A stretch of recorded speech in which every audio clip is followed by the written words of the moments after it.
araw po ngayon ng Martes. Martes, nakalimutan ko na.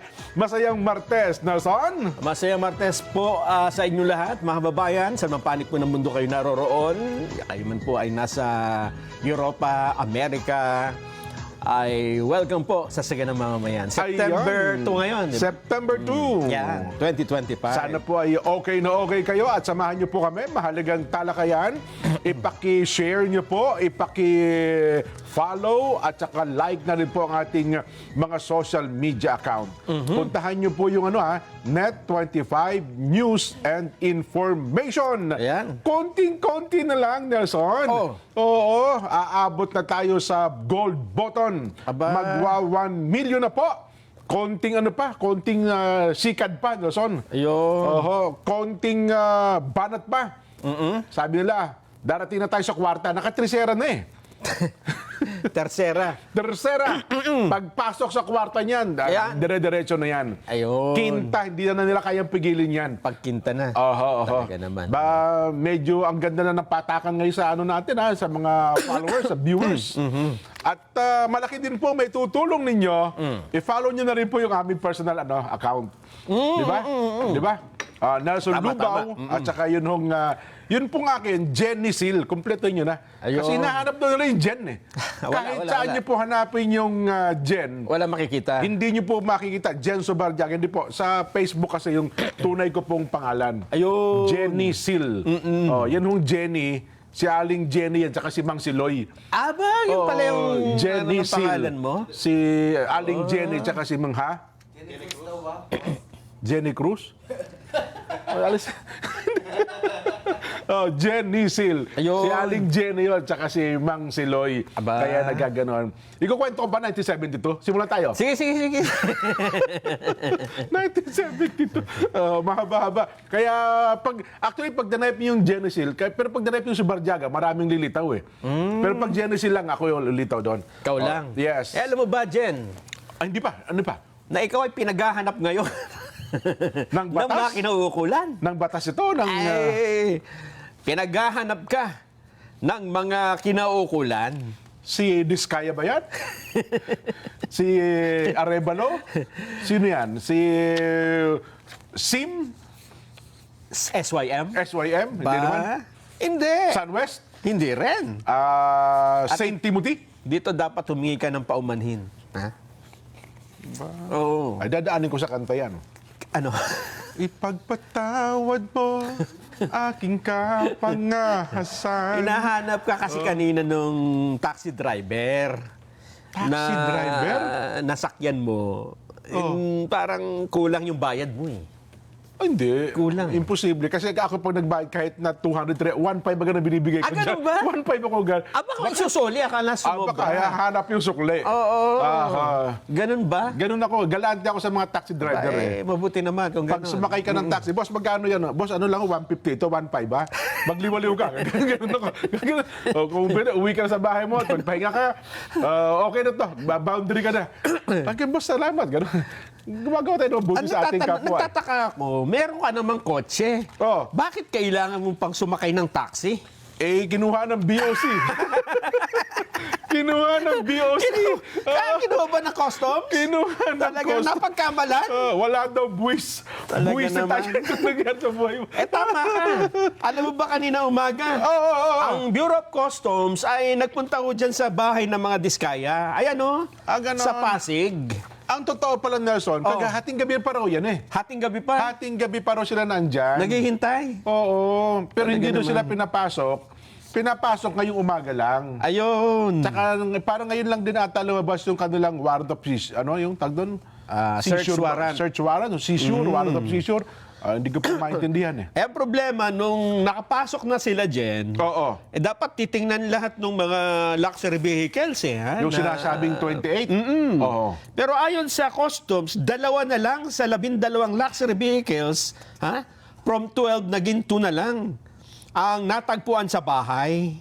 Ayun! O ang nandun na lang ay isang Toyota Land Cruiser at isang Maserati.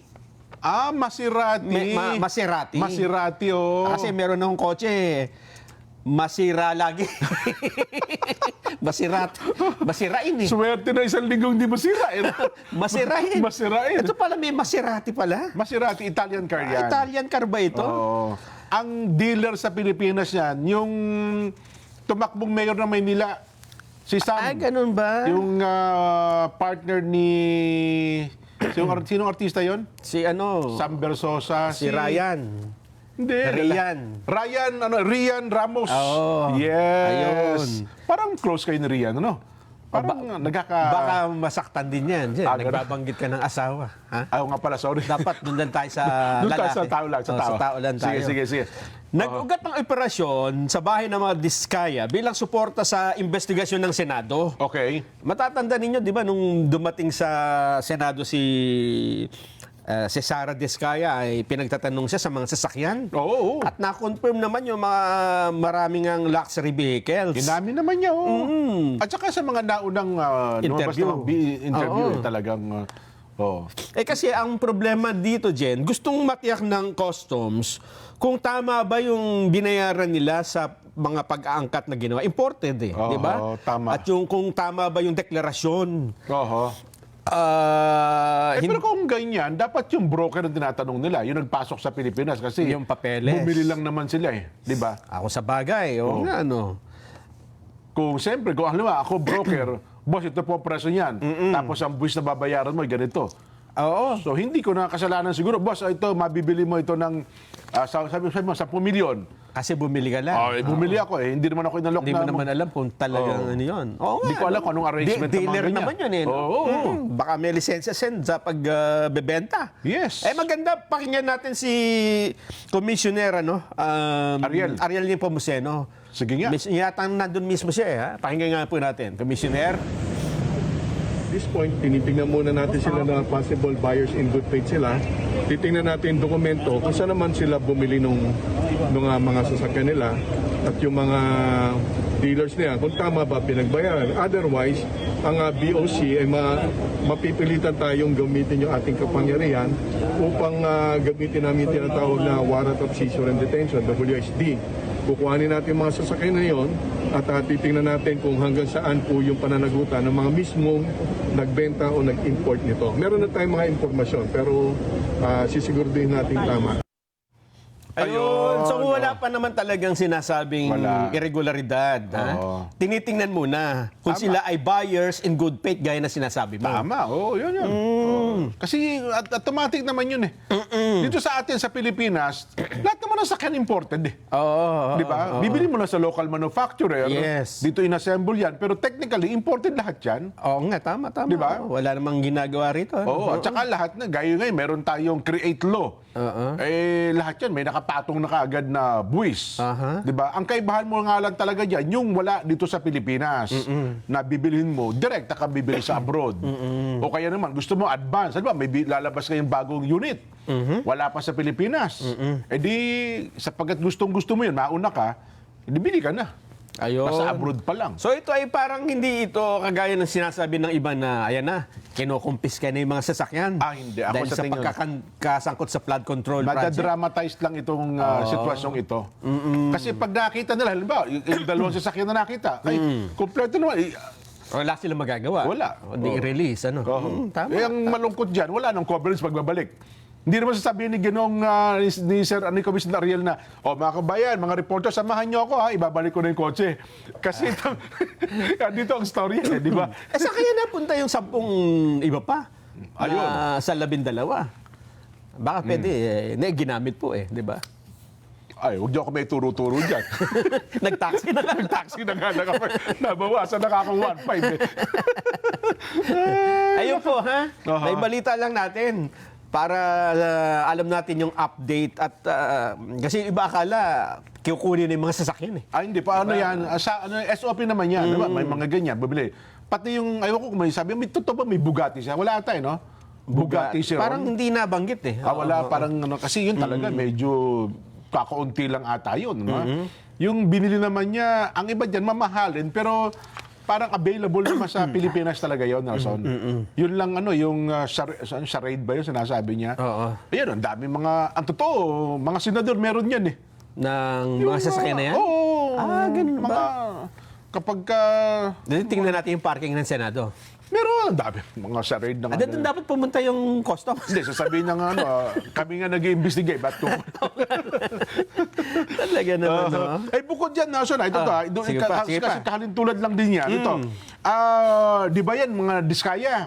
Di ba isa sa mga tinuturo din na meron din mga luxury vehicle, yung DE. District ng, engineer. ng Bulacan.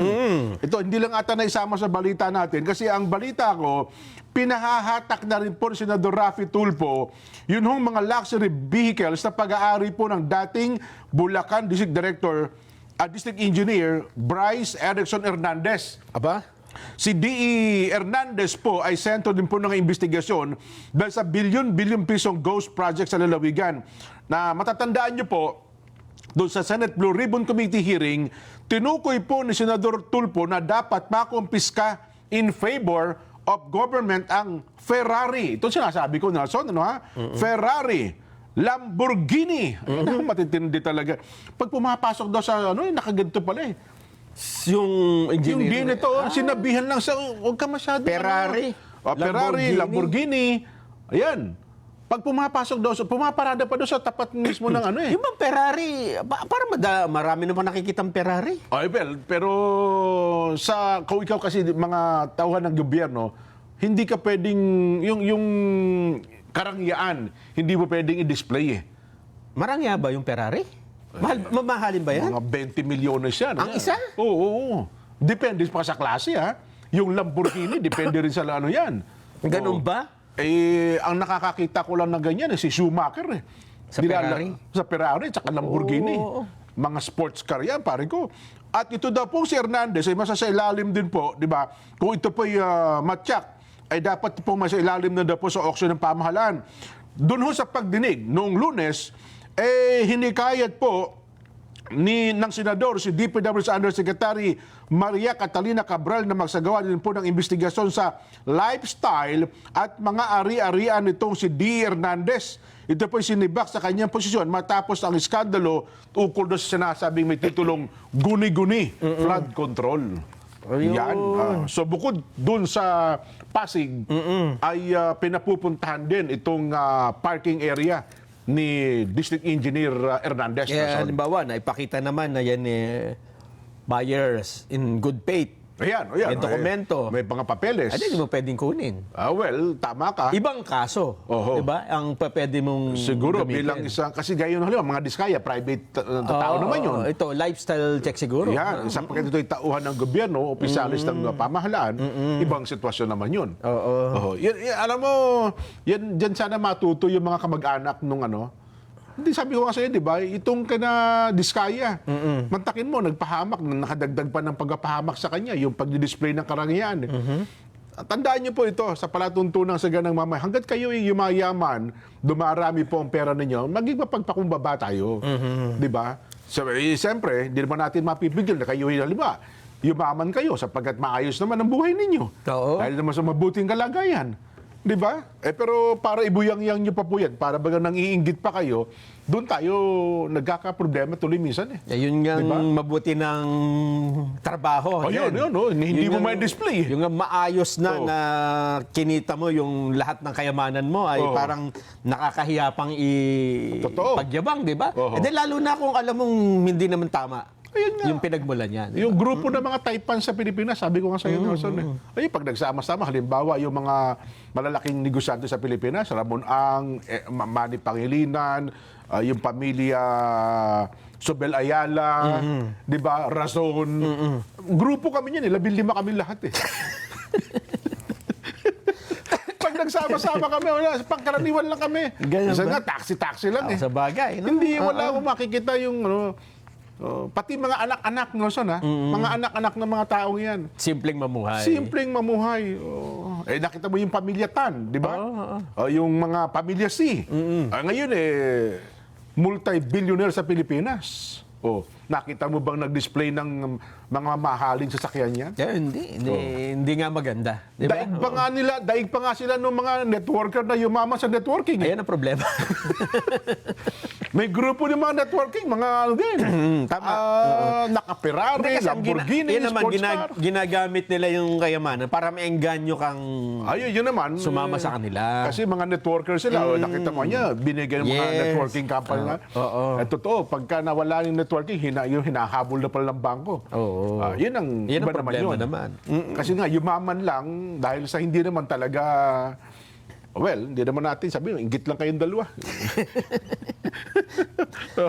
Ganun pa man. Punta naman natin yung yung update diyan sa di pa yung DPWH may bagong secretary. Tama. Matatandaan ninyo bago mag-resign si Secretary Manny Bonoan. Bumuo pa siya ng isang task force eh. Di opo. ba? Independent ata yun. Oo. Yung Body. titingin sa mga flood control project, internal Yes. investigation. Pero dahil ngayon po ay pinalitan na siya ni Vince Dizon, ang update, binuwag na po itong... Yun ata ang unang utos niya. Oo. Itong anti-corruption task force na binuo ni Secretary Bonoan noon, ay ipinabuwag na po ni Secretary Vince Dizon. Ayun. Oo. So natuloy pala yung turnover kanina. Nag-turnover sila. Kasi hindi pa nagsasagawa ng investigasyon yan, ha?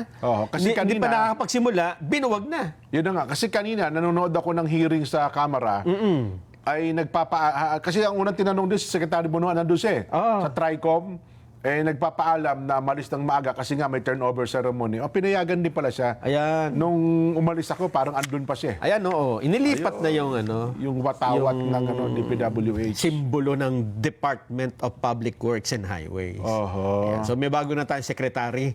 Yung task force ay binuwag na, pero may bagong binuo, Jen. Si Secretary Dizon? Hindi naman. Ibang Kasi ano ang to? sabi ni Secretary Dizon, mukhang hindi tama na DPWH ang inaakusahan, DPWH din na mag-iimbestiga. Ayan. Kaya ang bagong independent commission naman ay itong ipinag-uutos ng Pangulong Ferdinand Marcos Jr. Okay. Yan na yung talagang Yes. yung utos ng Pangulo yan, Nelson. Ito na yon. Pinababalangkas naman ng Pangulo ngayon isang executive order bubuo sa independent commission at siya magsisiyasat sa anomalya sa Department of Public Works and Highways. Ayan. At magsisilbi pong investigative arm ng komisyon na ito at tatanggap, susuri at magbibigay ng rekomendasyon kung dapat kasuhan, dalhin sa ombudsman o sampahan ng reklamo sa Department of Justice. Okay. So parang siya, recommending body, no? After ng investigation, magre-recommenda kung sino-sino mga kakasuhan. So iba pa ito sa binuo naman ng ombudsman, yung grupo ng mga piskal. Iba pa yun. Iba naman yun. Ito naman, Jen, ha? Kasi flood control yung nababanggit eh. Okay. Ito, hindi lamang flood control project ang iimbestigahan. Pati na ang iba pang operation ng DPWH. Kabilang na ang sinasabing mga isiningit lang insertion sa national budget noong mga nakarang taon at para sa taong ito. Ibig sabihin, lahat na ng ginagawang project ng DPWH na may anomalya, ay isasakupin na ng investigasyong ito. So hindi lang ito ghost project, yung hindi lang. flood control anomaly. Oo. So mas malawak ang kapangyarihan ito. Eto mga magiging niyan, mga member. Una, kukuha ng mga expert. Merong forensic investigators. Ayan, tama. May abogado. Yan. May prosecutors. May mga dating maestrado. Para daw matiyak ang credibility at integridad ng mga isasubmit na rekomendasyon. Pero sino ba yung magiging chairman? May tinukoy Wala pa. Wala pa. Oo. So meron na tayong investigasyon sa Senado, Blue Ribbon Committee, sa pangunan ni Senador Rodante Marcoleta bilang chairman. Okay. Meron na tayong dito sa Independent Commission na binuo ng Pangulong Bongbong. Okay. At kanina, nagsimula rin po ng investigasyon Ang House of Representatives, Jen, Yung TRICOM. Tricom. Yan, opo. Oo. Oh. Yung sinasabi ko, nandun din kanya si Secretary Manny Ano Bonoan. bang nangyari? Hindi ko masyadong Well, nandun nga rin. subaybayan eh. Ha? Kasi mas marami yung pagtatalo, nainis ako eh. Kesa sa investigation. Nag-aawa, nagtatalo-talo, sino unang magsasalita, etc. Yan. Ganun ba? Sa pangunguna din po yan ni Congressman Terry Ridon, Joel Chua, at saka sino isa? Accounts, basta tatlo po sila, TRICOM po ang tawag eh. Ang naulinigan ko dyan na isa sa part ng pinag-usapan dyan Oo. ay yung bakit hindi natin imbitahan si Mayor Magalong. Benji Magalong. Benji Yun yung- Magalong. Dati sinabi ni Benji Magalong, may papangalanan ako. Yun yung pinupost ni Kong Toby Chanco. Ng mga congressman. Oo. Sabi naman ni Benny Abante, pangalanan mo na. Pupunta ka sa aming hearing. Sabi ni Magalong, paano ako pupunta? Hindi nyo man ako inimbitahan. Yun na nga, oh. So, isiningit na kanina yan ni Kasi Toby. ang punto ata nila, nainis sila, Oo. yung mga mambabatas, sa Kamara, kasi sinabi, ano lang yan, moro-moro lang Oo. yan. Nagalit pa nga yung iba natin, si para daw nabanggit yung moro. Oo. Well, in a way, sabi naman, yun kasi yung terminong ginamit. Pero pag tingnan mo kasi yung sa talatinigan, Oo. yung etymology ng moro-moro, wala laro. naman, hindi naman Hindi, ata, hindi. wala Magkaibang naman salita yun. Iba yung moro. Parang ano yan, halo-halo. Tsaka yung halo, magkaiba yan. Yan, opo. Well, anyway, yun ang sinabi. Sa susunod daw. Iimbitahan na. Si Kong Benny Abante na sinasabing imbitahan si Mayor Magalong, Oo. parang medyo nagdalawang isip din siya Naimbitahan. na imbitahan. Kasi sabi niya, ang dami naman nating bisita ngayon eh. Bakit hindi muna ito ang imbitahan natin, pagtatanungin natin? Pagkatapos natin ito pagtatanungin, ay iimbitahan natin si, iimbitahan natin si Mayor Benji Magalong. Samantalang noong una nangahamon pa siya, di ba? Oo. Nung nalaman niya, narinig, sabi ni Kong Toby Chango, sabi ni Congressman Terry doon, Congressman Toby, may tanong ka pa ba? No further question, Your Honor. Biglang tayo, umalis na.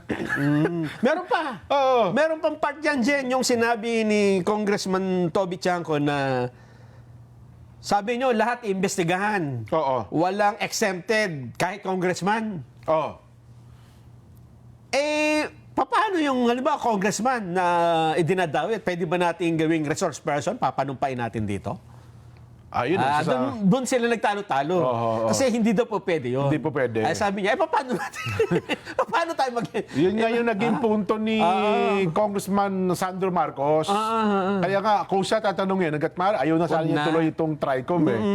Ibig ba sabihin na niya, imbestigahan natin yung sarili natin? Yun nga. Well, anyway, yun po ang nangyari. Ayun ang nangyari kanina. Oo. At merong mga kontratista na hindi rin umattend.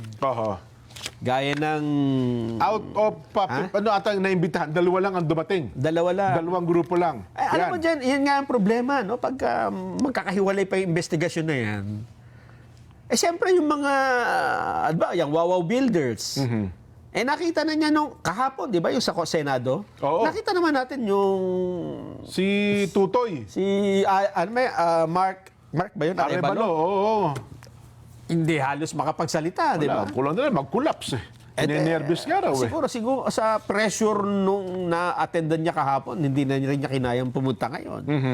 Ayan pa, ang dami. Alpha and Omega, St. Timothy, Royal Crown. So yung Diskaya, wala din kanina. Wala, hindi na rin dalawa umattend. lang out of the, ayaw ko, 10 ata inibita nila eh. Parang dalawa lang na kumpanya ang dumating doon. Ayun, pagkatapos hindi ko na nasubaybayan pa. Anyway, puntahan na natin, Nelson. Baka maghintay na matagal. Meron pala tayong makakapanayam. Di ba ikaw ay isa sa mga naging biktima ng baha sa Quezon City noong Sabado? Ano Sabado? At libo-libong mga kababayan natin. Isa po sa nagsusulong ngayon na masolusyonan itong problemang ito ay isa pong konsihal ngayon sa Quezon City. Dati rin po itong congressman. Ano ha? Andiyan na ba? Sa linya na? Si Councilor Alfred Vargas. Ayan. Councilor Alfred, napapanood po kayo sa Net25. Napapakinggan po sa Radyo Agila. Live din po sa aming mga social media account. Ako po si Jen, kasama po si Nelson.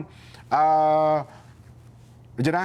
Ayun. Naka-zoom ba siya? Narinig po. Opo, naka-zoom. Sige, papanood natin. Ako, mawawala. masasapawan ng pagiging gwapo namin dito ni Nelson. Buti ka, walang picture. Konsi, magandang, ayun. Live pala, oo. Konsi, magandang hapon po. Magandang hapon po kay Ka Jen, tsaka kay Ka Nelson, tsaka sa lahat po ng nakikinig at tsaka nanonood ng Sagganang Mamamayan. It's always nice na maimbitahan po rito sa Net25. At Opo. syempre, binabati ko na rin muna yung mga yung family ko, tsaka yung mga kadistrito ko rito sa Novaliches, Quezon City po. Nanonood po ba sila ngayon, Konsi? Marami pong nanonood ngayon. Ayun, opo. Si Konsi Alfred Vargas po, sa kabatiran ng mga taga Quezon City, siya po ang chairperson ng Committee on Disaster Risk Reduction. Tama po, Konsi? Tama po, tayo po ang na-elect Opo. ng sanggunian para po pamunuan ang komite na yan na napakaraming problema ang ating disaster risk reduction. Maitanong ko lang, mawalang galang na po. Nasaan po kayo no Sabado ng hapon, Konsi? Believe it or not, I was in Katipunan nung eksaktong 2 to 3 p.m. Natrap kayo. Pauwi ako noon. Pauwi dapat ako noon. Natrap ako, kaya humanap ako ng ibang mga daan. Pero ganun din, yung momentary na pagbaha no, na matindi, nandun ako. Nandun ako. Meron pa nga ako mga photos sa phone ko and matindi talaga yung baha. And, only to find out na yun palang baha natin na naranasan, for 1 hour from 2 o'clock to 3 p.m., mas matindi pa sa dami ng baha ng Ondoy. Tama. Kasi Ondoy, 92 millimeters per hour. Dito yung 2 to 3 p.m., 105 105 na ba? millimeters per hour. Yung amount of rainfall received natin is 144 nung 24 hours. So matindi talaga, medyo extraordinary yun. Yun yung una natin nakitang findings kasi iba yung buhos ng ulan na yun. And nakita ko po sa sarili kong mata. Nako, bilang chairman po ng Committee on Disaster Risk Reduction, Konsi, ano po ang mga dapat maging hakbang? Kasi ang sabi po ng Pag-asa, may posibilidad na ito daw po'y maulit sa mga susunod pa mga linggo't mga araw, Konsi. Totoo po yan. Just a few weeks ago, kausap ko yung Pag-asa, marami pa pong darating na mga bagyo. At hindi lang yung bagyo, yung mga thunderstorms. The one that happened last Saturday, thunderstorm lang po yan. Ano po ba yung thunderstorm? Yan po yung localized, para maliit na rainfall na talagang nag-concentrate sa isang lugar. If I'm not mistaken, ayun yan, Nangka, Marikina at saka Quezon City lang ang tinamaan yan. Buhos talaga ng ulan. And if we remember, dati nung wala pang global warming, hindi naman natin na-experience yung mga ganito. So according to Pag-asa, marami pa pong pwedeng dumating na ganito. And to address your question po, meron po tayong dapat short-term, medium-term, and long-term solutions. Tama po. Ang inaano natin sa committee, kasi meron po kaming committee sa Sanggunian, meron din pong DRR committee. Yung DRR committee po, very efficient, very responsive, tsaka laging ready. Actually, ang DRR system po natin sa QC, bine-benchmark yan ng iba pong mga probinsya at saka ibang mga cities. Opo. So, being short term, ako po, magsisimula po ako sa unang pakiusap sa ating lahat, kasama po ako dyan. Sa ating lahat na mamamayang Pilipino, ano po tayo, magtapon po tayo ng basura ng maayos.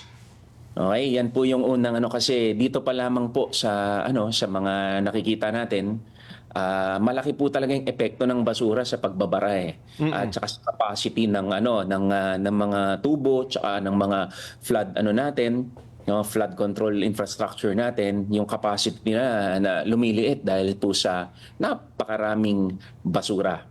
Yan po yung atin. Tapos na tayo sa atin. Dito po sa pagdating sa governance, kasi this is both an engineering and governance issue po ito. Kailangan po talaga ma-dredge po talaga yung mga natin, yung mga ilog na. Kung dati, ng mga magulang namin nakatira dito sa Novaliches, halimbawa, or sa Quezon City tayo, sa Katipunan, mas malalim talaga before, historically, ang ating mga rivers.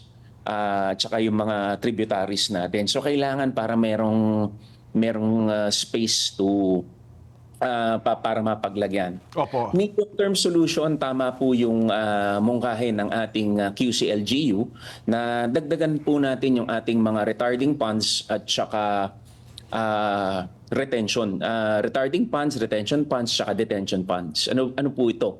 Ito po yung mga high-tech na infrastructure na sa tabi ng mga ilog, sa tabi ng mga creek, yung merong mga public na, halimbawa, covered court, yung ilalim ng covered court, hollow yun yung pag-iimbakan muna ng tubig.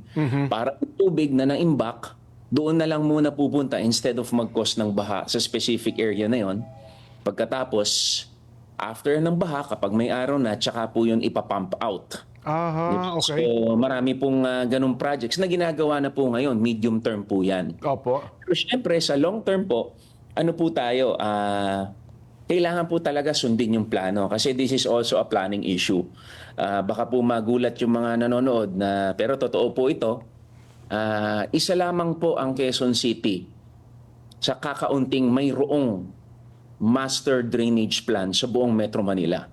So hindi po lahat ng Metro Manila cities merong master drainage plan. Kung meron man, hindi po updated. So, Quezon City po meron, Consi? Meron. Meron? Aba, very good po. Oh. Opo, so ito po, ay alam naman natin, yung baha, hindi naman yung pinipili kung galing kang Caloocan, kung galing kang San Mateo, tapos Quezon City, biglang liliko. Hindi naman po ganun yun. So dapat, it cannot stand alone. Kailangan po, gaya niyan, yung mga nababalitaan po natin, meron na pong mga sinimulan ng efforts for regional plans. So, regional plans tayo, NCR. So, dapat yung 17 LGUs natin, integrated po. Yung merong master plan talaga, yung regional master plan, para integrated po lahat. So, yan po yung talagang long term na ako inaaral ko rin po yung mga sinasabi nila ng ating mga magagaling na urban planners, sila Architect Palafox, tsaka Alcazaren. Ako naniniwala ako sa mga sinasabi po nila. And syempre kasama na diyan yung pagtayo ng building, pagka mag-ano ka ng pavement, mga porous yung iaano mo, marami pong solusyon na po pwedeng gawin pero kailangan po talaga meron pong master plan, hindi lang sa local level, kung hindi sa barangay level, or kung hindi, sa pataas din po, regional level po. Para talagang kapag mailabas ka agad sa Manila Bay yung tubig. Or kung hindi man po kaya, meron tayong mga retention ponds. Ilan lang po yan kasi marami po talagang nag-aral po ako ng urban planning sa UP. Actually, graduate ko lang this year. Kaya malaking problema po talaga ito. Kaya I'm happy to talk about this. Ka-Jen, tsaka Kal Nelson. Opo. Bago ko lang po ipasa kay Nelson, siguro ang isa sa mga kasi dito pala, nakita ko yung report ng Quezon City LGU, out of 36 barangays, parang may mga barangay tayong umabot ng chest deep, neck deep, ang iba atay halos lagpas tao na tubig baha no Sabado. Dapat siguro unahin natin ito, Consi. Yes po. Ayon sa report po, ang pinakamataas na baha po ay 1.2 meters. Nako. So tama po yan. Mga chest deep po yan. Pero ito po talaga yung mga usualing binabaha na mga area ng Quezon City. Opo. And, dito po sa aming distrito, I'm happy to report sa dami po ng binaha. Dalawang areas lang pong binaha tapos less than 1 meter pero humupa po kaagad. Ayon po yan sa monitoring po namin. Opo. So parang dito sa ating distrito, sa Novaliches, parang 30 minutes lang po humupa na po kaagad. So, totoo po yung report na nakuha po ninyo. Opo. Consi, si Nelson po. Nelson? Kahapon po ay siguro nakapanood din kayo ng hearing sa Senado tungkol sa flood control at nabanggit yung Quezon City ng Wawaw. Na meron daw project dito sa Quezon City. Sa Bulacan, siya ay tinuturo sa Ghost Project di ba? Dito ba sa Quezon City na may Ghost Project? Yung flood Wawaw? control. Yung flood control. Ghost I cannot speak for other districts. Pero sa tingin ko naman po wala. Pero I can only speak for our district. Wala po. At saka dito po kasi sa Quezon City, mas maraming tao. Ang mga nakita ng ginagawa mo, tsaka nare-report nila yan. At ang nakita ko pong issue is yung coordination na kailangan improve. Kasi sabi dun sa report sa maraming flood control, dalawa lang ang nakapag-coordinate sa Quezon City? Yes po. Ang alam ko po, in principle, meron ng kasunduan si mayor tsaka yung mga legislators, pero hindi natin alam paano nangyayari sa baba. Oo. Pero it's just a matter of coordination. Sa tingin ko, mas madaling solusyonan yan. Kasi na medyo nagulat din po ako dito sa nung nakita ko yung mga video tsaka mga photos Yes. ng mga ghost projects talaga. Hindi po pwede yan. And I would like to commend our president kasi Bongbong Marcos kasi pinapakita niya talaga na he's serious about it. And tingin ko meron talagang opening dahil unti-unti na nagsusnowball itong movement for good for accountability and good governance. The likes of Vico Soto, Tagalong, Mayor Joy, at marami pa. So sa tingin ko dapat wag masayang tong opportunity na to para talagang makapag-institute talaga tayo ng reform. At saka dati kasi hindi masyado na pag-uusapan itong flood control project. Kaya ang mga tao, kami nga na dyan, di ba? Oo. Sa mahabang panahon, pinag-iisipan, ano ba yung itsura ng flood control project, di ba? Saan ba makikita yan? Mayroon pa mga pumping station, kung ano-ano pa. Di ba, 2 years ago na natin dinidiscuss yan na tinahanap eh. Ngayon lang nagkaroon ng kaliwanagan ng mismong ang Pangulo na ang magsalita at maghanap nitong mga proyektong ito. Alfred? Yes, oo. I think the president is on the right track. Kasi dito niya pinapakita and hindi lang naman ngayon to nangyari. And it's been happening way before, decades na. And ngayon nakikita talaga natin at least so far nakikita natin merong genuine efforts talaga for accountability itong administration na to. And to add to that, kasi nakikita ko merong alignment of stars for a very good opportunity for our nation. Yung presidente natin nagbigay na ng signal na tama na yan, papanagutin natin. Tapos pangalawa, halimbawa dito sa Quezon City natin, si Mayor Joy, she's also on board pagdating sa pag-aayos tsaka sa good governance. Pangatlo, nakikiisa na rin yung private sector, di ba? Nabanggit niyo po kanina si RSA, si Sir Ramon Ang nagvo-volunteer na. And even dito sa local level, ang dami nang nagvo-volunteer from the private sector para makipagtulungan. Nabanggit mo si RSA, di ba sabi niya ay nakita niya yung problema diyan sa Metolyahan. Tulyahan River, yes. At sabi niya ay magbo-voluntaryo na ako, ayusin na natin yan. Walang gas sa gobyerno. Anong update dito? Nakipag-coordinate na ba sila sa QC LGU? Ang alam ko po, opo. Kasi na may nabasa na ako sa balita na nagpapasalamat yung QC sa tulong ni RSA.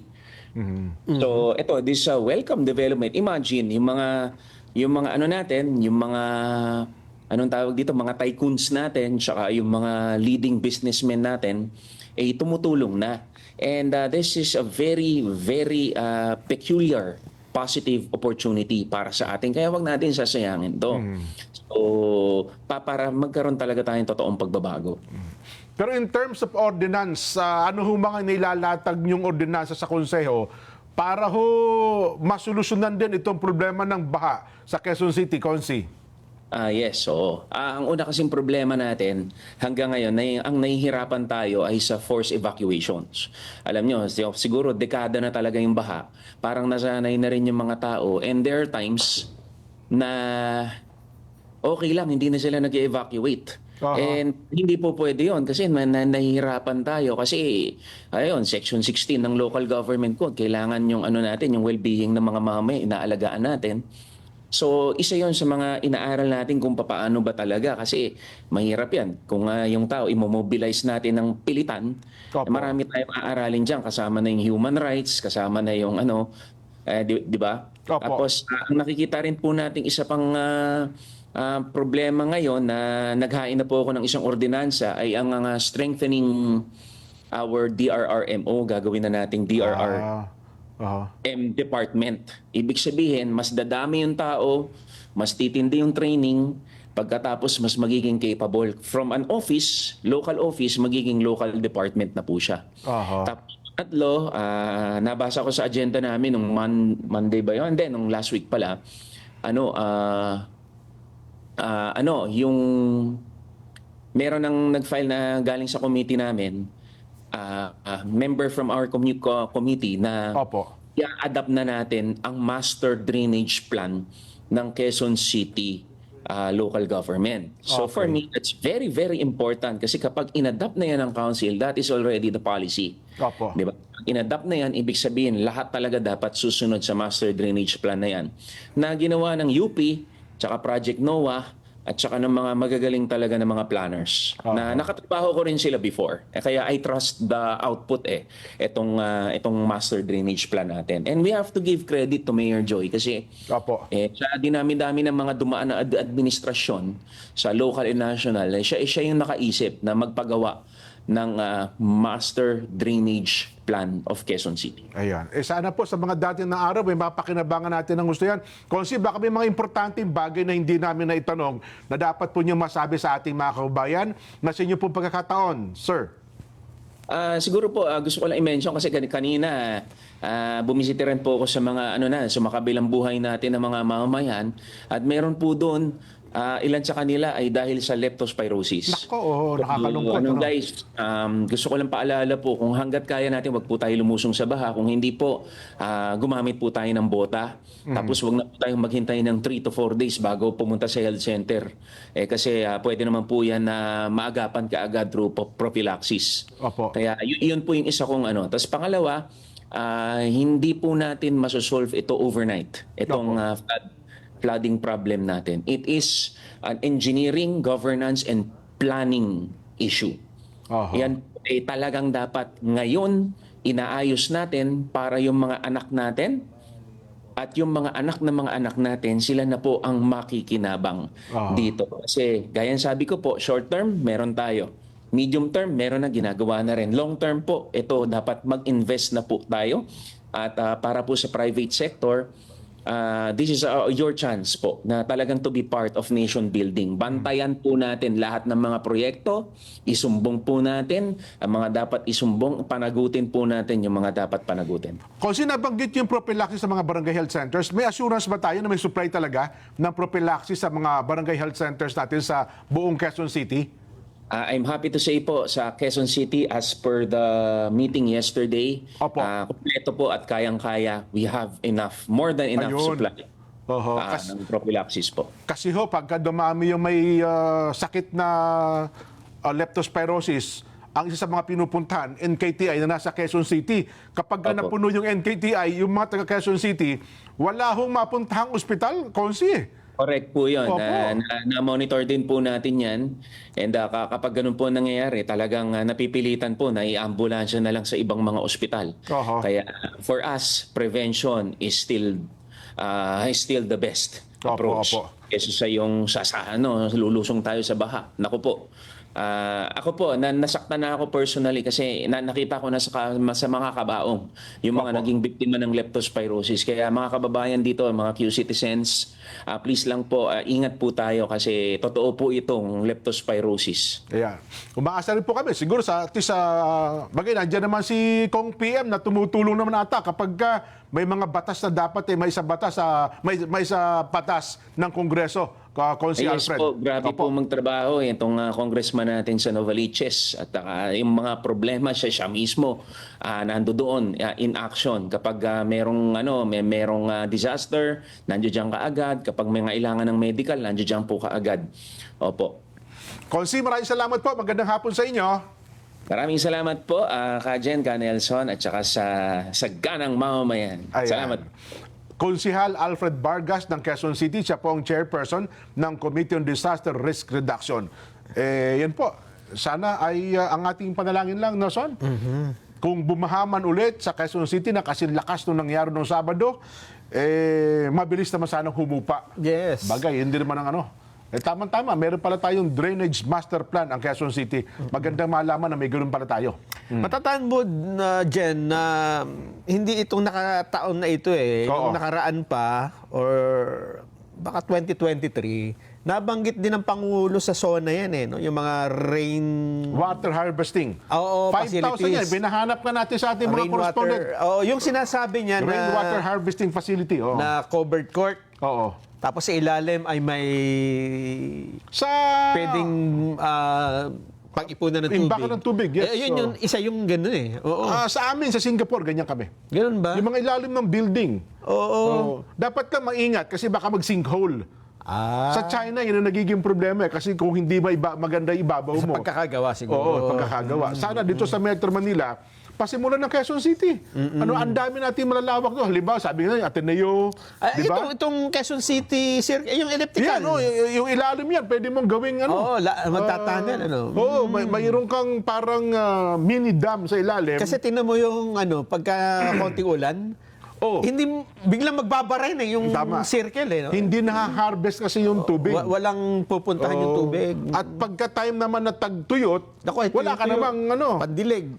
kasi nga, nasasayang yung tubig, pumupunta lang sa ilog tsaka hanggang sa dagat. Pero kung meron tayong mga rainwater harvesting, dito sa atin, sa bagong batas natin sa building code, Nason, Meron na yan eh. pero taas sa kanila eh. Kung sa bubong, ganun ang ginagawa, hindi sa underground. Nung bata pa tayo dyan, lahat ng bahay may ganyan eh. Meron, tama. Yung Meron kalulod. Doon mo sa Nakadiretso sa drum, no? Yes. Oo. Kasi nakakita na rin ako ng ganyan na technology sa alulod talaga. Tapos marami kang mga drum. No? Yes. Sa mga probinsya, meron nang gumagawa ng ganyan. Dito lang sa Metro Manila, kasi mga building, ang ginagawa nila yung overhead tank. Oo. Pero yung overhead tank, ginagamit dun sa mga banyo nila, comfort room. Palinis, Yes. Yan na po ang requirement sa bagong building code natin eh. Kaya yung, di ba may video ang Pangulo na sinabi niya na yung mga tubig po, iipunin na natin. Di ba? Yan, oo. Ginawang memes, parang nakakatawa. Pero ang talagang totoo nun ay yung mga rainwater harvesting Yan. facility. Oo. Nakakatawa lang kasi sa Pilipinas, tayo kasi naabot tayo ng 20 bagyos kada taon. Lagi, Parang hindi natin problema yung bagay na yan. Pero ngayon, nare-realize natin, problema na rin pala natin. Oo. Di ba? Kasi natatandaan ko noon, pagkatapos ng ulan, edi puno-puno yung drum mo. Yan, oo. Ayun na yung pang-salok mo. Pang-saing pa nga yun eh, di ba? Totoo, may mga ganyan. Kasi hindi pa gano'ng pollution nun eh. Hindi pa acid rain. Sana nga, no? Ang malungkot lang ngayon, kapag nagawa ka ng ganyan, baka magkaroon ka ng palamukan sa bahay. Ay, nasa tatakpan mo na yun. Yun na, dapat may takip talaga yan. Oo. no? Kaysa naman leptospirosis dyan. Ayan, daga naman ang Oo, ano. Kasi yung dengue, madaling iwasan pa yan eh, no? Yan, Yung oo. lamok yan eh. Yan. Yung leptospirosis, mukhang mas delikado na. Ang hirap pang iwasan. Yes. Ay, nako. Anyway, ituloy na ba natin hanggang 5:30 bago natin ipasok yung DOH? So, sige, Nason. Mamaya, hintayin nyo ha. Meron Oo. kaming gagawin ni Jen. Ngayon lang namin gagawin. Ganon. Oo. Pero ito Hindi muna. naman, baka sabihin ng tayo, baka mahalay po yan, ha? Hindi kami maghuhubo. hindi. Baka lang makakuha kayo ng viewers, eh. Yes. Gumawa kayo ng... Hindi kami ganyan. hindi po. Pero, eto pang isa yung dapat na abangan, Jen. Yan. September 2 ngayon, di ba? Oo. 2, 3, 4, 5, 6, 7, 8. Sa Monday. Ba't may panawagan ka kay Jose Marijan? Ako may panawagan ako kay Jose Marijan, eh. Anong panawagan? Huwag ka muna maglalabas, Jose Marijan. Bakit? Medyo... Mainit ulo ng mga tao. Wala kami kapera, pero baka magkakanta ka ng kung ano-ano, eh. Hindi. Kasi sa Monday, edi tutuloy yung Blue Ribbon Committee hearing Yes, sa third flood hearing. control. Bandang gabi, naku, eto na. Eto na yung Gabi sinasabi nung natin. September 8? Oo. Oh. Sa gabi naman, magdidilim ang paligid. Hindi, gabi, siyempre, magdidilim talaga. Normal yun. Normal ba yan? Oo, normal yan. Ay, hindi. Ito talaga madilim dyan. Ganun. Kasi yung normal na pagdidilim sa gabi, Hindi kakanta tayo dyan ng madilim ang iyong paligid, hating gabing walang hanggan. Akala ko walang ilaw. Oo. Magdidilim ang buong hindi lang Pilipinas dyan. Ba? Kasi di ba kapag ikaw nasa dagat, Tama, oh. paggabi, maliwanag dun eh. Kasi maganda yung sinag ng buwan eh. Yes. Eto, Nako. kahit nandun ka sa open space, madilim. Ba, parang, Madilim. anong meron? Bakit magdidilim? Eh, sinasabi natin. Ang malawak na bahagi ng daigdig sa September 8 ng Ayan. gabi. Oh. Ito po'y dahil sa isang total lunar eclipse na mangyayari sa Pilipinas. May eclipse. May eclipse. Oo. Total. Ang tawag nga nila dyan ay blood moon. A blood moon. Oo. Magsisimula po yan bandang 11:27 p.m. 11:27, alas 11:27 ng gabi bago maghating gabi ng September 7. Ay, ibig sabihin September, Huwebes pa pala ito? September 7 ba? Oo, September 7 kasi hanggang 12:27 ng hating gabi na, 8 na yon. Ayun. So, palitan ito ang September 7 to 8. Hindi, linggo hanggang umaga, Lunes. Oh, linggo hanggang Lunes. Linggo hanggang Lunes ng umaga. So, gabi pala ito ng linggo. Yes. Akala ko Lunes ng gabi. Oho. Linggo ng gabi pala. At tatakpan po ng anino ng mundo ang buong kabilugan ng buwan. Naku. Bandang 1:30 na ng umaga, 1:30 a.m. Sana hindi makulimlim, ano? Sana maliwanag ang kalangitan yan. Para walang ulap, ibig sabihin. Sana walang Oo. hindi maulap. Kasi ano? kung ikaw mahilig sa astronomy, gagamit ka ng mga telescope, Diyan kami tumatamba sa UP kapag ganyan. makikita ito, di Pero ba? kaming stambayan Oo. dyan eh. So, 12:27, unti-unti nang lumalapit yung anino. Oho. Hanggang pag 1:30 a.m. na, balot na ng dilim yung buwan. Ayun. At muling lalabas po ang buwan mula sa anino ng ating mundo alas 4:57 na ng madaling araw, 4:57 a.m. Oho. Kaya abutin ho ng halos 1 oras at 22 minuto. Hindi naman lalabas ang mga wolf dyan. Yan ang sinasabi ng iba. Di ba? Oo. Na kapag ka daw may mga dyan pangyayari, kung ano-anong lumalabas. Lalabas daw mga lobo. Oo. Baka pumutok yan. Hindi naman. Ako ay may lobo eh.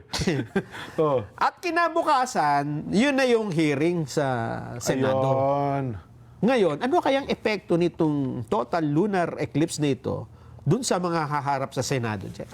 Hindi kaya sila makapag-isip-isip na kailangan ko ng kumanta sa Senado? Kakanta sila ng yung sa may kinalaman sa eclipse. Oh. Total, Eclipse total of the moon. eclipse. Eclipse of Turn the... around. So, yes. Badi. Oo. Iba? Ang kumanta niyan si Bonnie Tyler. Hindi ba si Mark Allen Arevalo? Hindi.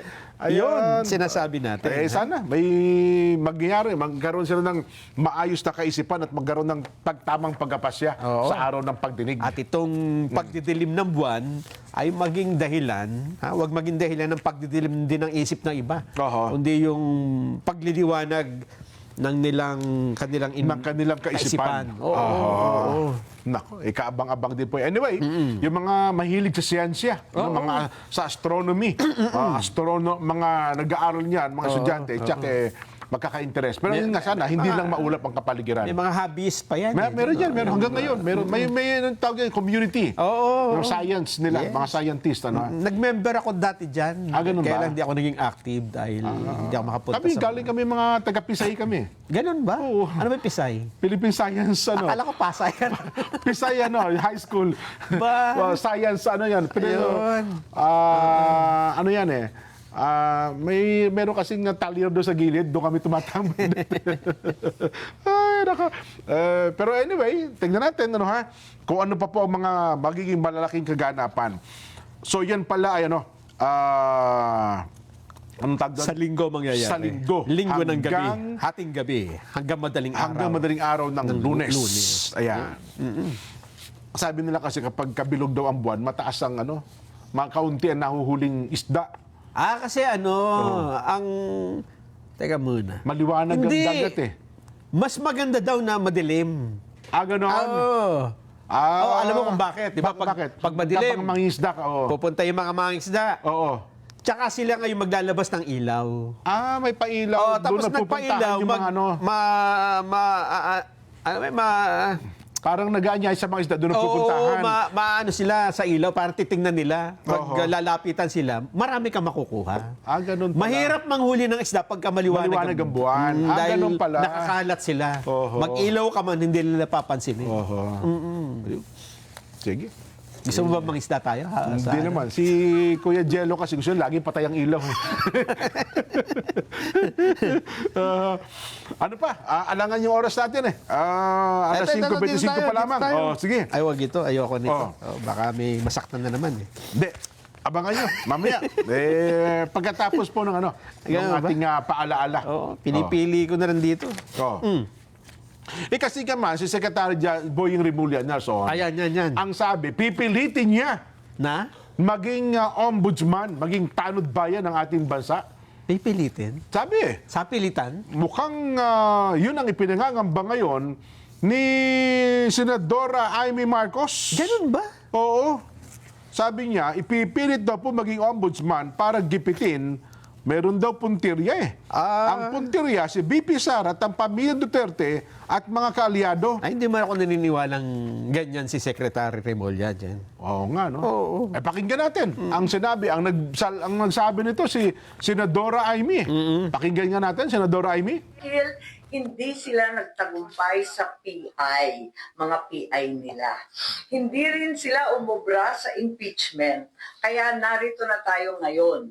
Ipipilit nila na si Boying maging ombudsman para ipakulong si VP Inday Sara bago mag-2027. At hindi lang si Inday Sara, kundi lahat ng mga Duterte, kaalyado ng mga Duterte, baka pati ako.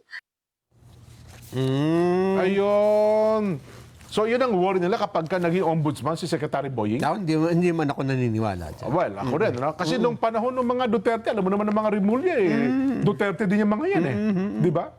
Yung laban ng Pangulo, aywan ko, dating Pangulong Rodrigo Duterte sa maraming bagay, ay nakasuporta ang mga Remulla. At saka ako naman, hindi naman pa pwedeng magpakulong ng tao nang wala ka namang ginagawang masama. Di ba? Well, alam naman, ang aywan ko lamang, kasi powerful talaga ang pagiging ombudsman.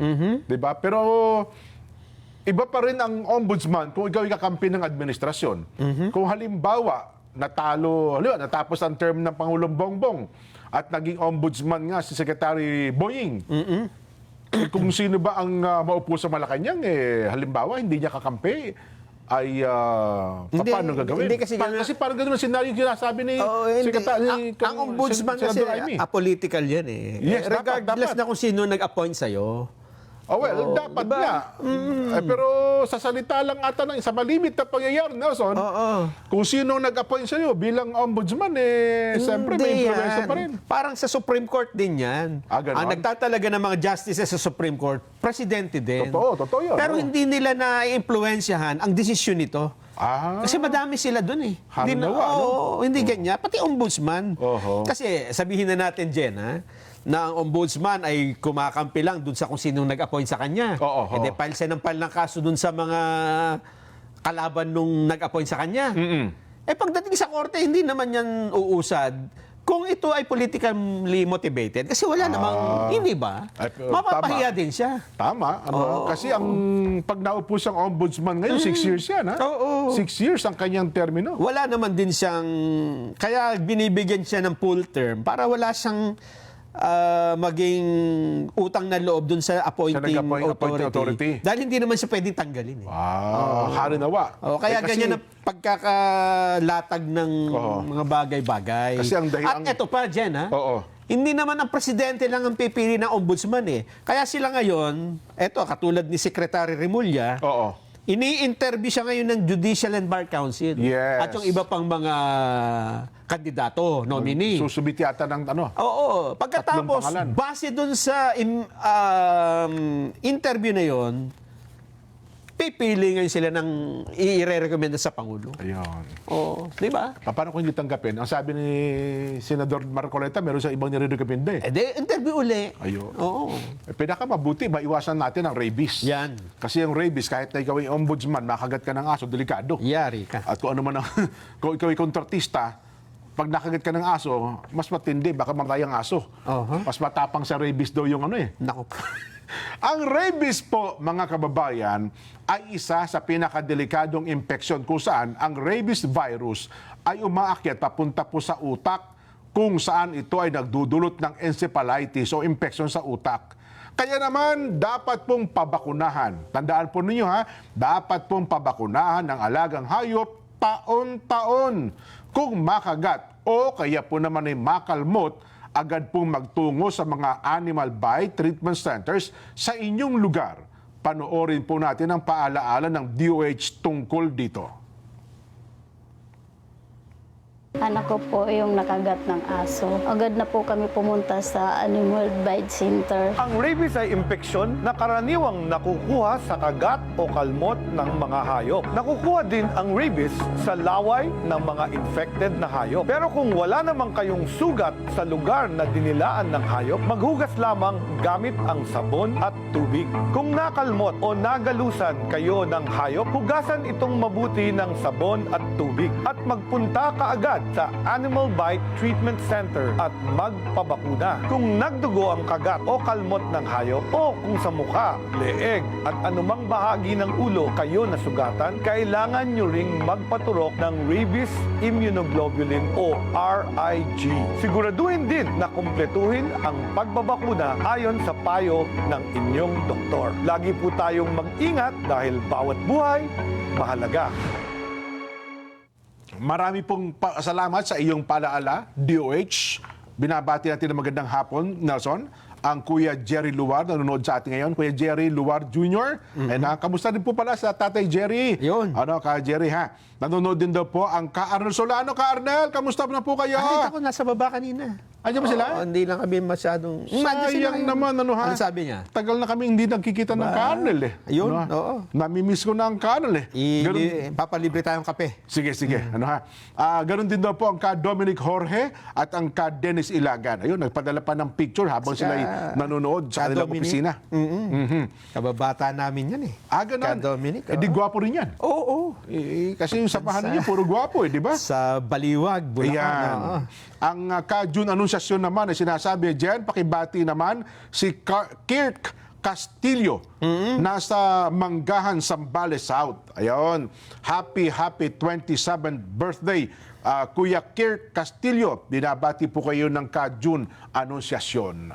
Magbabalik pa po ang Saganang Mamamayan.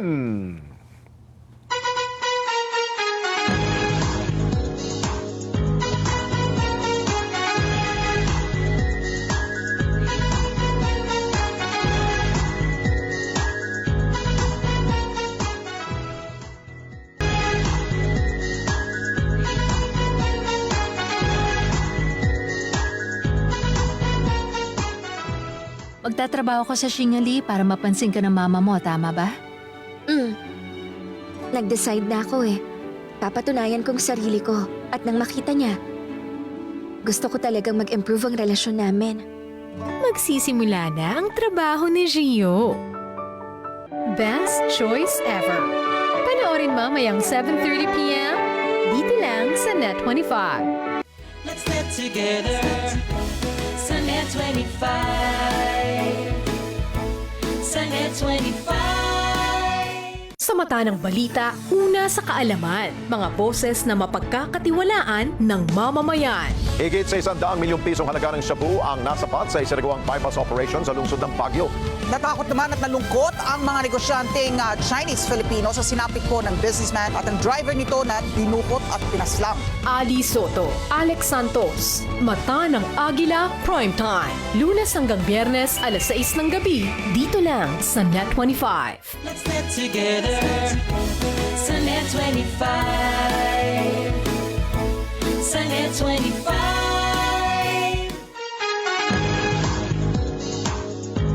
Mga kapatid, mga kabarangay, mga kasambahay, mga ka-SGM, panaloklak na. Ito na po ang panalo tip para masulit ang budget natin sa bahay. Doon na tayo sa Always Panalo. Pure gold, pare ko. Mababa ang presyo, very convenient sa dami ng stores nationwide. Ayun o, laging kompleto eh. At meron din pong Pure Gold mobile app, ha? Doon sa mga ayaw lumabas, hindi makalabas, ay mag-order na lang po at magpa-deliver via Pure Gold Mobile. Download nyo na po yan. Pure Gold Mobile. Isa po sa napakagandang proteksyon sa ating kalusugan, ang vitamin C. Nako, araw-araw, wag ko kayo mawala ng vitamin C. Iniaalok po sa atin ng G-Top Medicinal Products. Meron po kasi silang premium vitamin C, non-acidic form vitamin C, at powerful combination ng guava at guyabano. Bayabas at guyabano, pare ko, napatunayan na po natin na ang dalawang prutas na yan, napakayaman po sa vitamin C. Tinawag po siyang Synergy. Ang ganda ng Synergy, oh! abot kaya po ang presyo at ito po naman ay halal certified. Sa mga nais pong makipag-ugnayan sa pamunuan ng Synergy, ng GTAP, tawagan po. Ito pala, QR code. Okay naman ito QR code nila, Nelson? Ayun, ito pong QR code, tapat niyo po yung camera ng inyong mga cellphone dyan. At yan ho'y meron ng auto-reply. Automatic po. Sasagutin kayo dyan ni Kuya Gomer Abbas. Yan. Ayan. Akala ko may bagong cellphone number sila. Ha? Bago. Yan. Ito po yung bagong cellphone number, 0960-513-4789 at 0908-167-1919. Yan po yung bagong number, ha? Yun, GTAP number sa mga gusto pong mag-distributor, dealers nationwide. Aba, sa New York meron na? Oo. Naunahan ako. Yan, Cubao o USA? USA yan. New York, USA. Wow. Kala ko Apple lang na nabibili dyan. Pati pala Synergy, ha? Meron na. Si Kuya Willie Cano. Yan. Ayan. O, shout out daw dyan kay Ayun, Kuyang Christopher Cruz. Ayun. Meron siyang YouTube channel Tinig ganon? ng Karunungan. Yan. Nanonood ba sa atin si Kuya Tinig na Karunungan? Nanonood. Pinapanood ko yung mga vlog niyan. Ganun ba? Oo. Kuya, salamat na marami. Ang alam ko, taga San Pedro Laguna siya. Yan ba? Oo. Hindi ako nagkakamali. O Tunasan. Taga-Tunasan ako dati. Pero hindi kami nagpangita ni Kuya. Yun. Para sana kaming gwapo doon. Sa Tunasan. Ayun bang mga staff ni Senador Kiko nanonood sa atin? Nanonood din. Ayun, sige. Ay, tama-tama. Magandang hapon po sa mga staff at mga empleyado sa tanggapan po ni Senador Kiko Pangilinan. Salamat po sa pagtutok nyo sa amin, ha? At mayroon po kaming balita na pakakapihin nyo po kami. Dala na po kami na magdadala ng sandwich. Di ba? Tayo na. Ha? Ano ba sabi? Hindi kasi ganito. Siguro simulan na rin natin, di ba? Sige. Kasi nakita ko yung post ni Senador Kiko, parang nagdaramdam yata sa ating palatuntunan. Naglabas po kasi ng statement si Senador Kiko Pangilinan kagabi. Ayan, na nananawagan sa amin na maglabas ng public apology. Humingi ng paumanhin kay Sharon Cuneta. Dahil nasaktan daw po namin ng kanyang kalooban kahit siya ay nananahimik at wala kinalaman sa issue ng korupsyon. Ganun ba? Ito kasi yung episode natin nung Friday, Jen, kung saan ay kasama natin si Senador Dante Marcoleta. Okay lang ba? Basahin ko na ng buo para at least sige. sa kabatiran po ng marami. Baka nakikinig siya sa radyo. Para mabigyan natin ng kanyang pahayag. Ito po, ang press release pala ito Pero nakapost din po ito sa page ni Senador Kiko Pangilinan. September 1, 2025, pahayag po ni Senador Kiko sa Net25. Sa management po ng Net25, tama ba na sa pagbati ko sa akin ng inyong mga anchor na sina Nelson Lubaw at Jen Subarjaga present sa programang Saganang Mamamayan kung saan naging guest ninyo si Senador Dante Marcoleta. Hindi po siya guest, host po siya ng programang ito. Regular guest po siya at every Friday po ay narito. Ay dinawit ninyo ang aking may bahay na si Sharon na wala namang kinalaman sa usapin ng kurakot sa flood control? Grabe naman. Binastos ng programang ito si Sharon at sinaktan ninyo ang kanyang kalooban kahit na nananahimik siya at walang kinalaman sa isyu ng korupsyon. Ito ba ay upang mapag-usapan at dumami ang inyong viewers? Tama ba na idawit ang isang inosenteng tao walang kinalaman sa official business ng Senado at gawing katawa-tawa ang kanyang pagkatao sa publiko? Ano ba ang ginawa ni Sharon sa inyong istasyon at sa mga anchor person at binastos ninyo ang kanyang pagkatao? Hindi ganito ang mga professional na broadcaster. Your anchors disrespect Sharon, insulted her, and wounded her feelings by dragging her in this issue. She deserves a public apology from Net25 and your anchor persons. Huwag ninyong idawit ang mga inosente at binabastos, lalo na ang mga asawa ng mga senador na wala namang kinalaman sa mga usapin sa Senado. Ayun. Hindi na po natin bibigyan ng komento yung kanyang pahayag. Opo. It will remain as it is. hayaan na ho natin ang ating mga nanonood ang magtaya Oo. kung yung sinasabi niya ay totoo o hindi. Pero Nabastos nga ba natin? Parang ganun, ano? hindi na natin bigyan ng komento. Oo. Ano bang nangyari nung Friday? Panoorin na lang po ninyo yung part na yon. Ha? Sige. Ito po yun. Ang mandate ng Senate Blue Ribbon Committee ay talaga namang mag-imbestiga. Si Senador Kiko Basan ay, una, miyembro po ba ng Blue Ribbon Committee? Nag-apply siya. Nag-apply, nag-presenta yung kanyang sarili, isama. Karaniwan kasi, susulat siya. Opo. Kung pwede sana, maging miyembro ako ng committee mo. Okay. Pinayagan ko. Okay. So, technically, miyembro siya ng Miyembro Blue siya. Ribbon Committee. Oo. So, ano po ang gusto niya palabasin dito? Miyembro pala siya ng Blue Ribbon Committee, nagsusuwestiyon siya ngayon ng isang... Anong tanong mo? Anong gusto niya nga mo? Ano gusto niya palabasin dito? Di ba? Hindi mo alam kung anong gusto niya palabasin? Hindi, kasi miyembro siya, tapos nagsasuggest siya ng bumuo pa ng isang bukod na grupo na mag-iimbestiga. Oo. Same subject matter. Oo. Ano po ang gusto niya palabasin dito? Iniinsulto niya ako. Aba, kung ganyan, Sen, kung halimbawa ako, hindi naman ako miyembro ng Blue Ribbon Committee bilang isang mamamayan, pwede ka bang sabihin sa kanya na, Senador Kiko, baka pwedeng bumitaw ka na sa Blue Ribbon Committee? Kasi kung chairman kayo... Parang inaamin niya na hindi niya kaya eh. Tsaka wala siyang tiwala sa committee. Yun pa. Hindi, manawagan ka. Baka Ayun, nakikinig siya. Baka nakikinig po kayo, Madam Sharon Cuneta. Pakikausap nyo naman po si Senador Kiko Pangilinan. Baka po pwede mapakiusapan mo, bakit mo naman meminosen yung Blue Ribbon Committee sa pangunguna po ni Chairman Rodante Marcoleta, nabubuo pa ng isang komite, baka pwede yung sabihin nyo, magbitaw ka na lang dyan sa Blue Ribbon Committee, umalis ka dyan, para hindi naman anong tawag doon? Hindi nakakasira, nakakainsulto.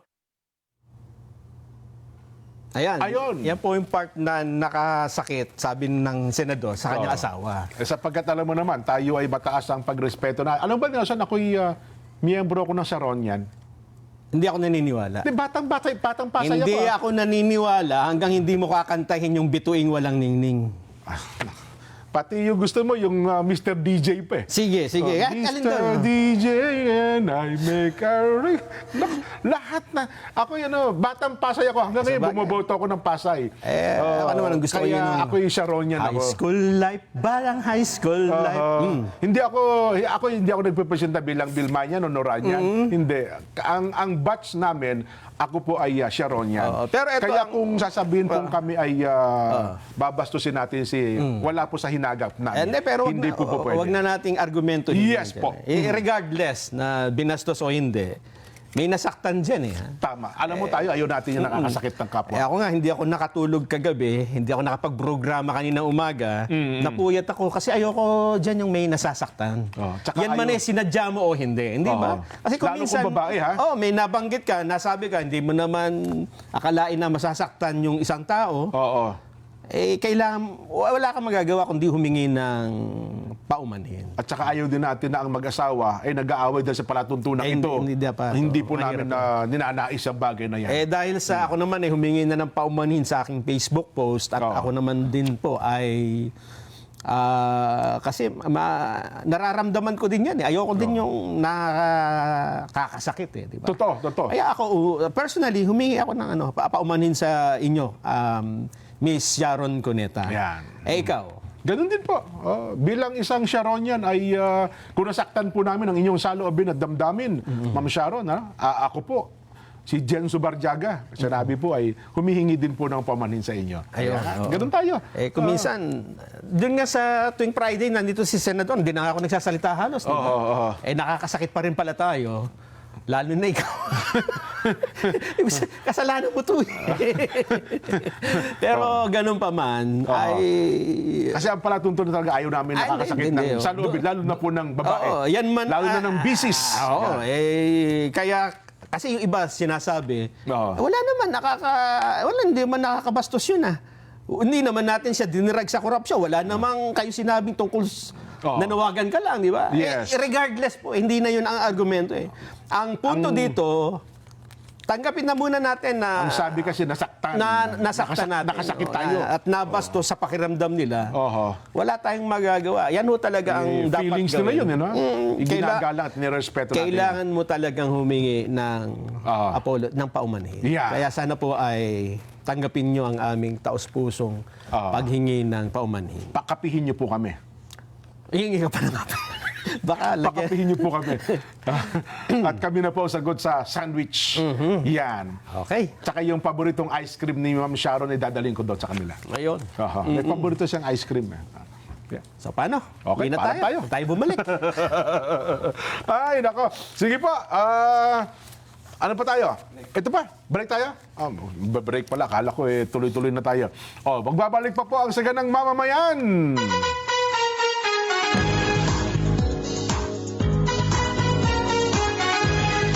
This one.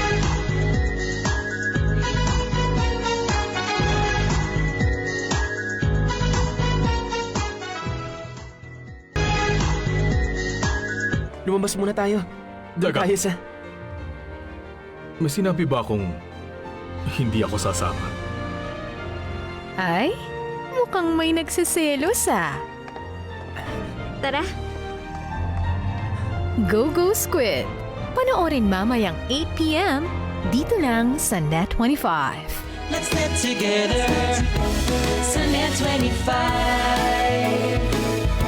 Sa Net 25.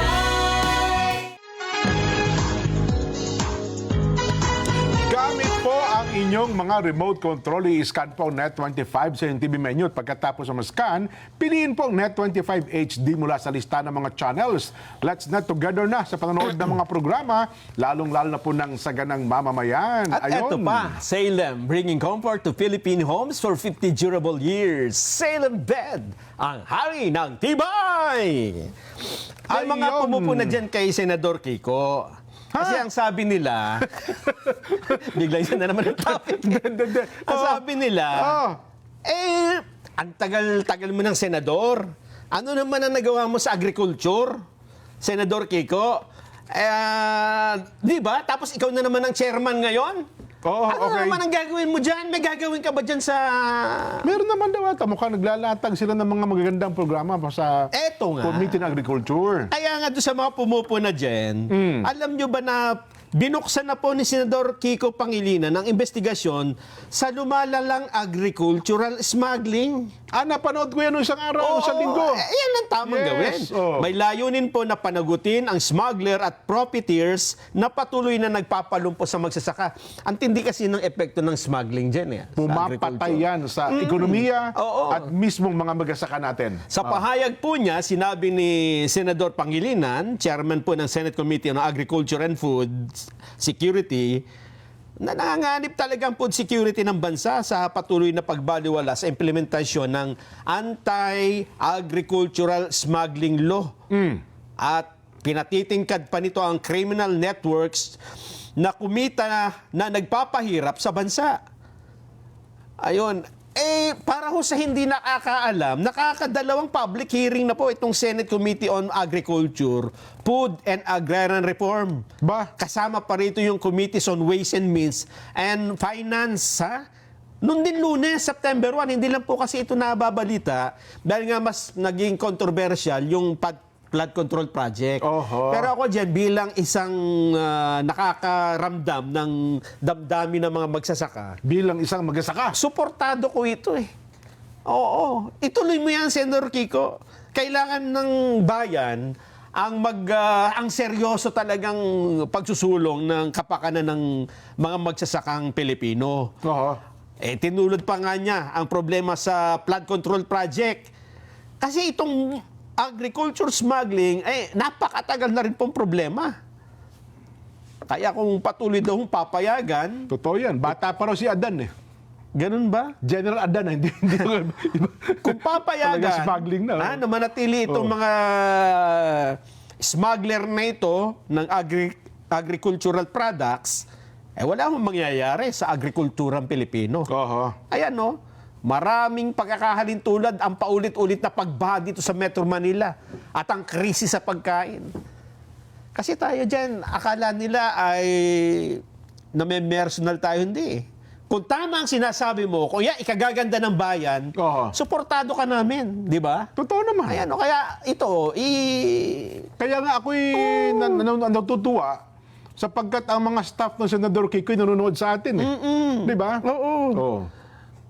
Pagka natutuwa kami sana, ay, nagpasalamat si Senador Kiko Pangilinan sa palatuntunan sa ganang Huwag mamamayan. lang sanang yung nasaktan lang. Alam mo, yung sabi, meron tayong kasabihan papuri sa dapat papurihan at puna sa dapat punahin. Oo. Ayan yung pagkakaiba namin. Hindi kami dun sa tao eh. Ay, wala. Kayo ay lahat ng gagawin nito, puro tama. At lahat ng kalaban nito, kalaban nyo rin, hindi kami ganyan. Diba? Ayan. Ako nga, pinahanap ko ito dahil ako'y naghahanap talaga ng mga dapat na gawin sa agrikultura. At nakita namin meron eh. Ito ilabas natin. Bilang isang dating DA Secretary, di ba? Department of Agriculture Secretary. At yun nga po, Chairman ng Senate Committee on Agriculture, abay, napakalaki po ng papel na magiging bahagi nito. Doon sa mga para matagal, sa magsasaka. doon sa mga matagal na sumusubaybay sa programa, nung ang Pangulong Bongbong Marcos pa ang DA Secretary. 'Di ba? Inaaraw-araw din natin siya ng dapat niyang gawin, 'di ba? Hanggang sa binitiwan na niya kasi sabi natin, baka po hindi niyo na kaya. Ibinigay na niya sa iba. Kasi importante ho ito. Hindi ho dapat na nag-iimbestiga tayo sa mga anomalya tapos pababayaan natin itong tungkol sa agrikultura. Idagdag ko pa dyan, meron pang isang sinusulong si Senador Kiko, yung mataas na crop insurance. Ayun, tama. Di ba? Gusto ko rin yan. Yan. Kasi, alam mo, ang matagal na itong crop insurance, minsan hindi naman binabayaran ng mga magsasaka.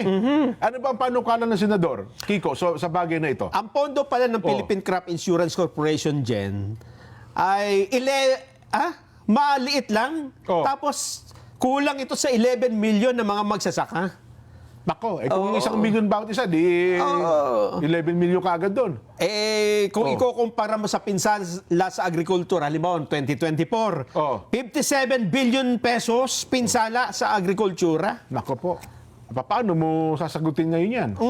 Di ba? Ito ang problema sa crop insurance. Hindi nila mabayaran yung mga magsasakang napinsala. Kasi kulang ang pondo nila. Totoo. Ayaw ako kung may nagkiklaim dyan. Yun nga. Parang wala nga ako. Yung mga kilala ko mga magsasaka, ayaw ko si Tatay Juan. Kung sa kasaysayan ba ng kanyang buhay, nung napinsala ang kanyang pananim, ay nakasingil man lamang sa crop insurance o kaya naman naisiguro ba niya ang kanyang mga itinanim. Dito sa record, Jen, diba? Ito palang Crop Insurance Corporation nakapag-payout na, insurance payout ng 1.95 million sa mga benepisyaryo sa ginanap na distribution sa Benguet Provincial Engineering Office. At dun mismo si Senador Pangilinan, siya ang nanguna sa yan sinasabi natin. And sana papalawakin pa sa iba, no? Kapag kami mga... Totoo. Kasi yung ibang magsasaka, hindi ho talaga naabutan ng tulong eh. Yung insurance na ito eh. No? Sabi, yung iba nga, parang hindi nga alam kung ano yung crop insurance. Ngayon, so ang panukalan ng Senador Kiko, taasan. Lagyan ng pondo. Lagyan ng pondo yung Philippine Crop Insurance. Dagdagan ng suporta. Ayan. Kasi tama ito eh. Kapag magsasaka, nabaha, nasira ang kanila. Wala na, hindi siya. Ang hirap bumangon. Wala. Di ba? Ang hirap bumangon. Ang ibang yan, halos talaga hindi na bumabangon. Di ba? Gusto tapos, tingnan natin. Suportahan natin ng senador sa kanyang mga panukalang ito. Sana ako lang, sabi din niya, sa dami ng mga ganyan, ang tanungan niya kanina, may naparusahan na bang smuggler? Wala pa. Parang wala pa, Siguro kasi puro sibuyas lang inahuhuli. Sana po sa investigasyon nga, di ba? Sa investigasyon, yaman din lamang sinimulan niyo na po ito. Siguro kayo po, bilang chairman ng committee ito, mapasimulan natin ang pagkasampa at paghahain ng kaso sa mga mapapatunayang smuggler na agricultural products. Ano na ito, Nobel recommended economic sabotage na ito. Ipapadagdag ko pa rin dito kay Senador Kiko. Siguro makatulong din ito. Imbestigahan nyo rin yung irigasyon, di ba? Nako! Kasi sa dami kasi number 1 ng kailangan ng magsasaka, mga irigasyon patubig eh. Totoo. Kahit na gaano pa kaganda ang technology mo sa pagsasaka, hybrid, maganda, may abono ka, may lupa ka, pero wala kang patubig, wala ho kayong ani. Oo. dapat investigahan nyo yung irigasyon dahil sa hinaba-haba ng panahon, saan ba nakarating ang irigasyon na ito? At gaano kalaking pondong binibigay dyan? Yun lang, National Irrigation Administration, taon-taon po, napakalaki ng pondo dyan. Saka sabi nga, kung susumahin mo, suma total, yung pondong nilagay dyan, malamang pati dito sa gilid ng istasyon natin, baka may irigasyon eh. Kaya nga, May patubig yan pag nagkataon. Suportado namin yan. Yan, no? Senador Kiko Pangilinan. Yung patubig at saka yung mga mini dams, mini dams, yung mga rainwater harvesting. Yes. Yan, ipatupad din ho natin kasi magsasaka makikinabang dyan eh. Ay, Kung saan ang ikabubuti ng ating bansa, doon tayo, ha? Yan. Hindi sa kung sino, di ba? Oho. Pabati muna, happy birthday sa atin pong cameraman na si Lord Jen Melgar. Kaya pala blurred. Birthday pala ni Lord Jen ngayon. Talaga naman, oo. Wala kang kakibo-kibo. Paano ngayon yan? Binati ka namin. Oho. Pabati rin po kay Annabel Bringas at si Lola Lourdes Bringas. Lola, kamusta na po si Aaron? Nakauwi na ho ba? Mukhang napapasarap ata sa UAE si Aaron, no? Nagtatampisaw sa buhanginan. Doon na yata magtatrabaho eh. Ganun ba? Kinausap na ata yung hari ng UAE. Tatayo daw na Filipino station eh. Baka masaktan si Nanay Lourdes. Hindi naman. Hindi, wag na yan. Nanay Lourdes. Happy birthday to Jonilo Gray Jr. ng Santa Cruz, Ilocos Sur. Ayon. Meron pa ba? Mayroon pa po. Yung nanay ni Ate Marie. Ochoa. Nasa Davao sila. Lagi na pong nanonood. Nakalimutan ko na naman. Pasensya na po kayo, ha? Dapat daw po, sabi ni Tatay Juan Mercurio, ayon, meron din 4,000 isang beses lang. Pero ang na-damage, mga 5 kaban. 50 kaban. Insurance. Sa insurance daw, sabi ni Tatay Juan. Yun. Bayaan niyo po sa ating mga kababayan. Sana ay patuloy pong gumaganda ang kabuhayan natin sapagkat kayo po ang bubuhay sa mga Pilipino. Aanhin mo pera kung wala kang mabiling pagkain. So, di ba? Walang ano yan. Wala yan. Useless ang pera mo. Kahit isang bayong-bayong. Kahit ikaw may pinakamaraming mamahaling kotse. Kung wala kang mabiling pagkain, wala. Pamahagi yung kotse nyo sa amin. Ay, naka. Okay na tayo? Ayos na.